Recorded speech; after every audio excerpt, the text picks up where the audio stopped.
So, yun. So, hello sir. Good day. Good day classmates. Sir, before I start this presentation, I want to introduce myself. My name is Johnny Reyes Fernandez. BS Criminology 2-2. And my group mates are Angel Baradi and Eugene Basco. They helped me to prepare this presentation.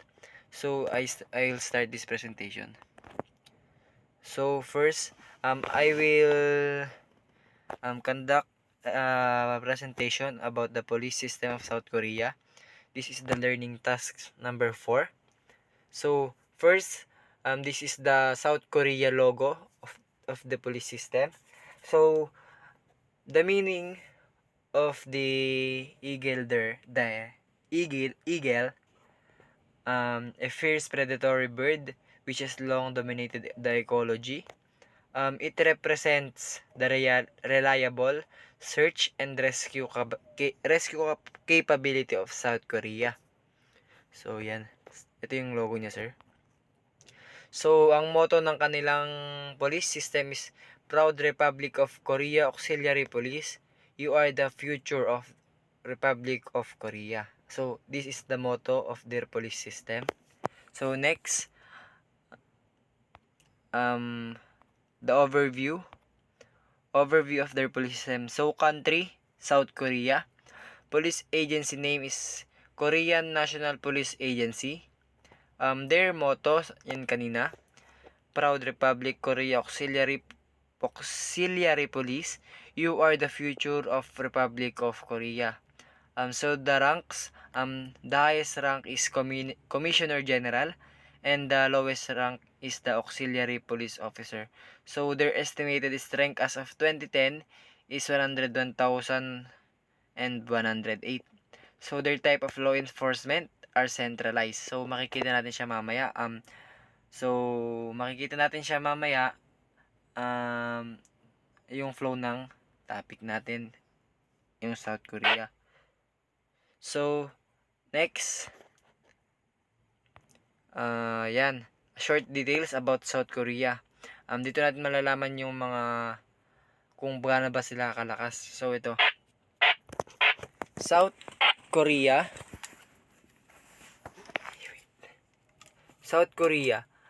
is ASEAN nation on the southern half of the Korean peninsula. Shares one of the world's most heavily militarized borders with North Korea.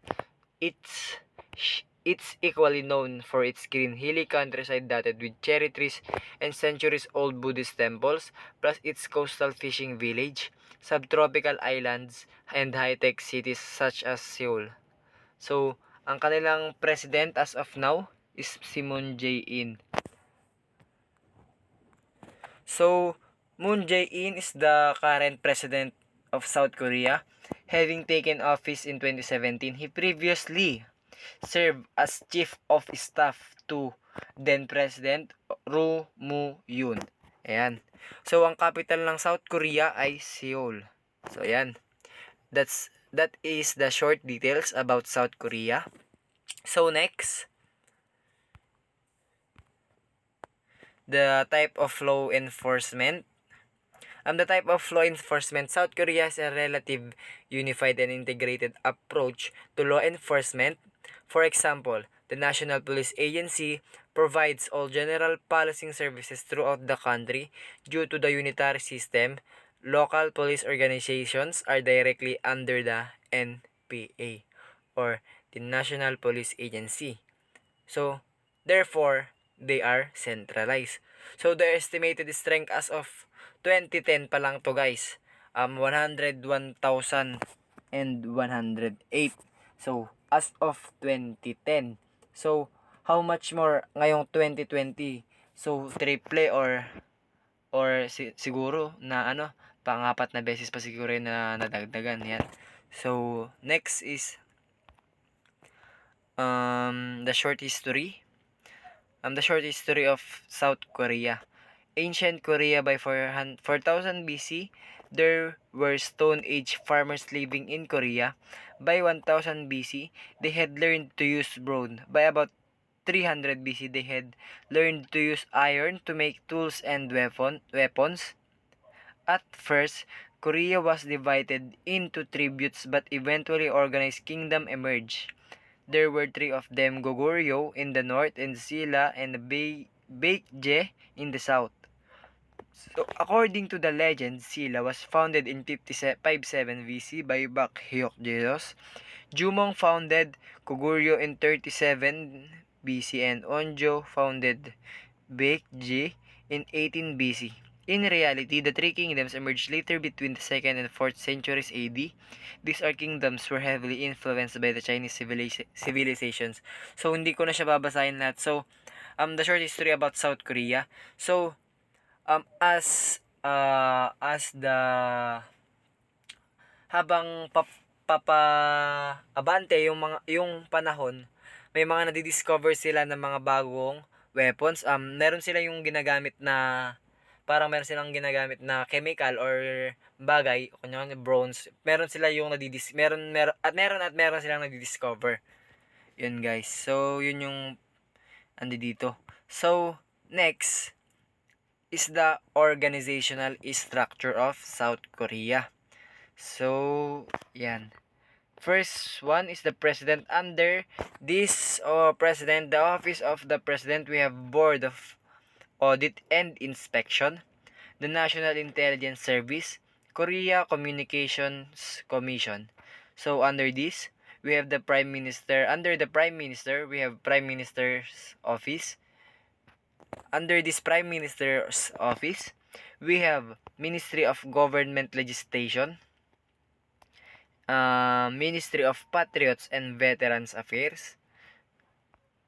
Next is the Office of Minister for Special Affairs. Under this, we have Fair Trade Commission, Financial Services Commission, and Anti-Corruption and Civil Rights Commission. So, yan.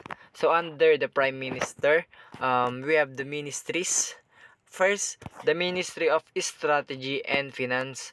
Under this, we have National Tax Service, Korea Customs Service, Public Procurement Service, Korea National Statistical Office. Next, Ministry of Education, Science and Technology, the Ministry of Foreign Affairs and Trade, and lastly, the Ministry of Unification. Next is the Ministry of Justice, Ministry of National Defense, Ministry of Public Administration and Security, Ministry of Culture, Sports, and Tourism. Under the Ministry of Justice, we have Supreme Prosecutor's Office. Under the Ministry of National Defense, we have Military Manpower Administration. Next is the Defense Acquisition Program Administration. Under the Ministry of Public Ad and Security, we have Korean National Police Agency, National Emergency Management Agency. Under the Ministry of Culture, Sports, and Tourism, we have Cultural Heritage Administration. So next ministry is the Ministry for Food, Agriculture, Forestry, and Fisheries. We have Rural Development Administration, Korea Forest Service. Under the Ministry of Knowledge Economy, we have Small and Medium Business Administration. Next is the Korean Intellectual Property Office. Under the Ministry for Health, Welfare, and Family Affairs, we have Korea Food and Drug Administration. Under the Ministry of Environment, we have Korea Meteorological Administration, Ministry of Labor, Ministry of Gender Equality, Ministry of Land Transport, and Maritime Affairs. Ayan. So, kung makikita nyo, napakaraming Prime Minister's Office ng ng Korea, no? So, yan. Ito yung organizational structure nila. So, next.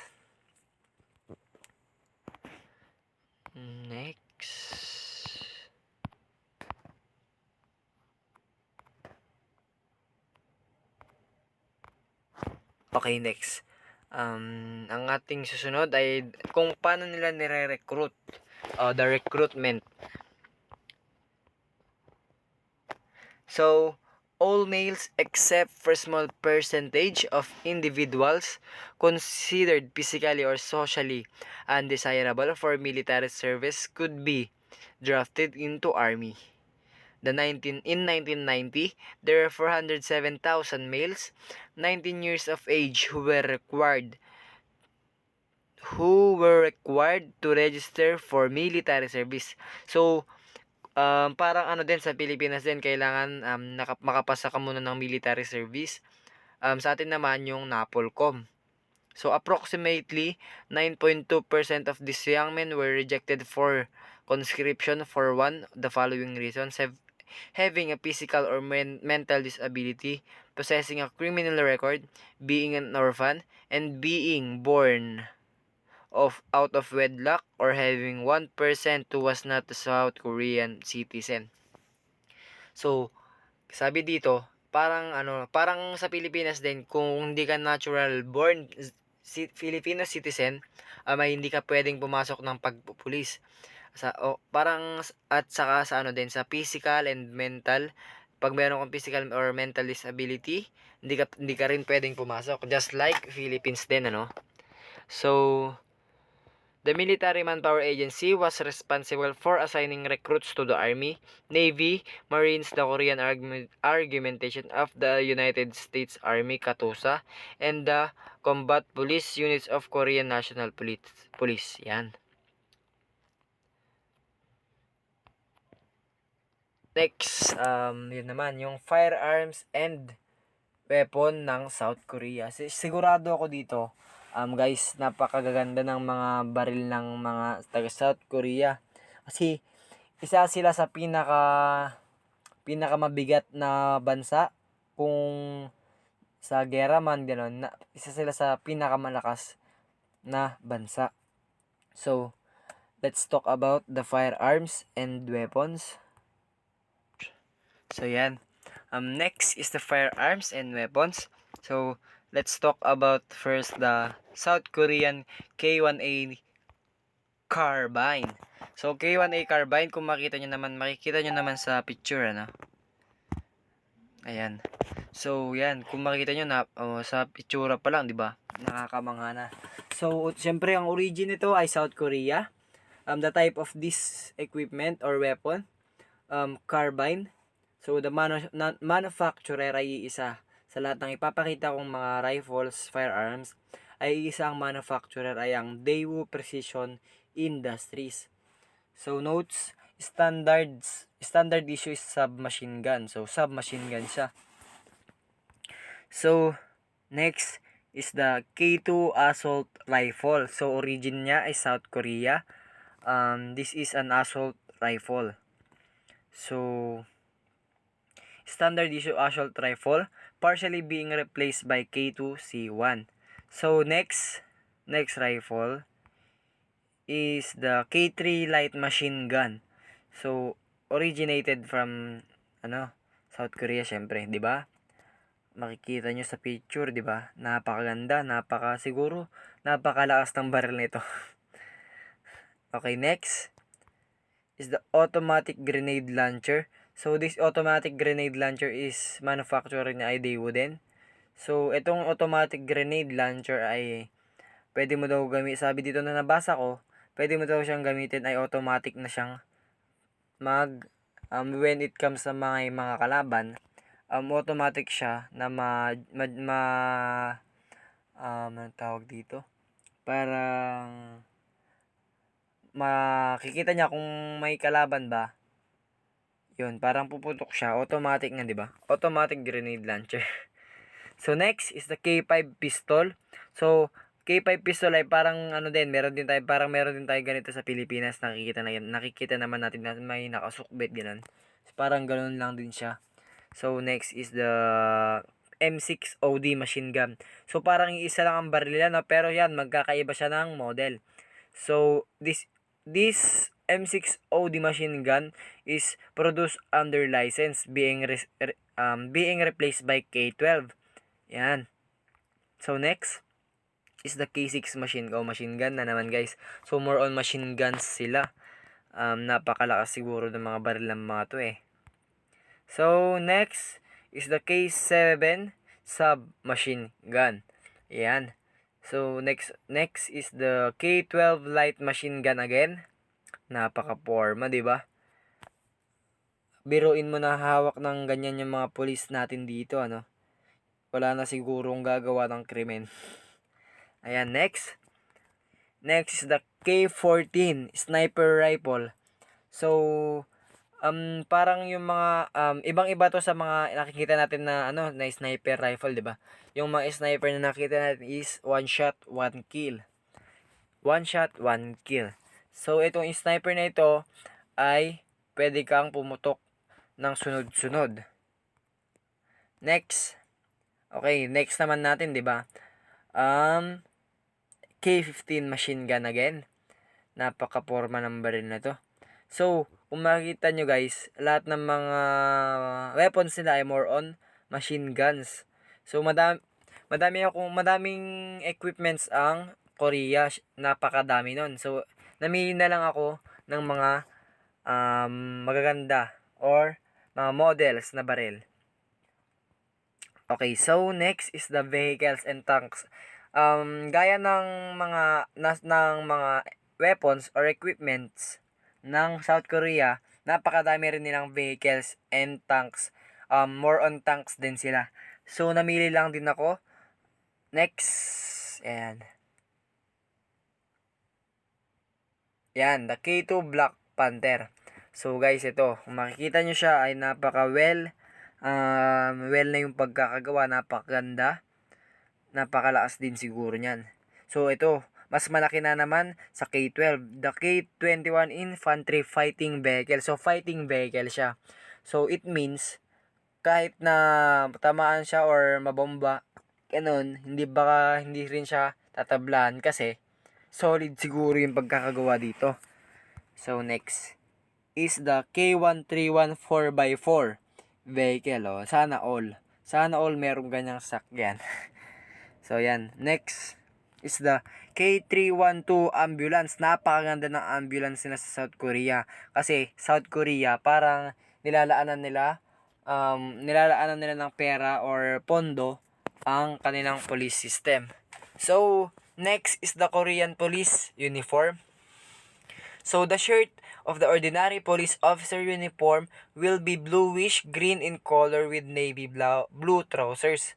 The uniforms will also incorporate symbols found on the Korean flag such as the Taejuk and the trigram that represents the four classical elements. These symbols will be used on the badge sleeves and epaulets. So, yan. Ito yung mga Koreans na police uniform yan. Makikita nyo sa picture. Napaka-formal na tignan, ano? Sana ganyan lahat ng police. Napaka-formal kasi tignan kung ganyan lahat ng police natin. Pero yan yung mga police sa Korean. Okay, next. Next is the ranks and insignia. Okay, so nabanggit natin kanina sa overview, the highest ranks of the Korean is the Commissioner General and the lowest rank is the Auxiliary Police Officer. So, babanggitin natin siya isa-isa. So, the lowest rank is the Auxiliary Police Officer as I said a while ago. So, the next to the Auxiliary Police Officer is the Police Officer with 2 badge na yan, yung 2 badge. So, kung dito sa atin, PO1 pa lang yung Auxiliary Officer. Yung third naman, yung Senior Police Officer, yung 3 badge. Next is the Assistant Inspector. Next to the Assistant Inspector is the magiging Inspector na siya. Siyempre, Assistant, then Inspector na. So, susunod ka naman sa as Inspector. Okay, pagkatapos nun, magiging Senior Inspector ka na. So, marami pa sigurong process or marami pang aral-aral bago ka makarating dito. So, next to the Senior Inspector is the Superintendent. So, yan, kahit hanggang ganyan ka na lang. Pero kung kakayanin mo, go. Why not, diba? So, susunod sa Superintendent is the Senior Superintendent. Siyempre, pag Senior Superintendent, meron din Superintendent General. Next, the Senior Superintendent General. Chief Superintendent General, and lastly, the highest ranks in the Korea are the Commissioner General. Yan. So, next is the best practices of South Korea. South Korean police officers must obey the prosecutor's command. Seo said guns are illegal in South Korea and only patrol police officers carry them. Investigative officers must seek and obtain permission to carry them in special cases. Seo said crimes are committed with other types of weapon. Yan. So, yun yung best practices nila sa South Korea, sabi, police officers must obey prosecutors, di ba? Sabi dito kasi, guns are illegal in South Korea. So, only police patrol lang yung may pwedeng humawak ng barel. Yung mga makikita ng mga police officers na may hawak na barel, siguro, tatanungin mo nila, or huhuliin na agad nila kasi guns are illegal in South Korea kung hindi ka police officers. So, sabi dito, ang gamit nila sa crimes doon, gumagamit sila ng ibang sandata upang makagawa ng krimen. So, yan. Walang baril. Kasi, yun nga yung best practices nila, di ba? Sinisiguro nila lahat ng tao ay walang hawak na baril. So, yun, hindi sila makakagawa ng krimen na gamit ang baril. So, crimes are committed with other types of weapon. Ayan. So, yan, sir. That's the end of my report of our report. We are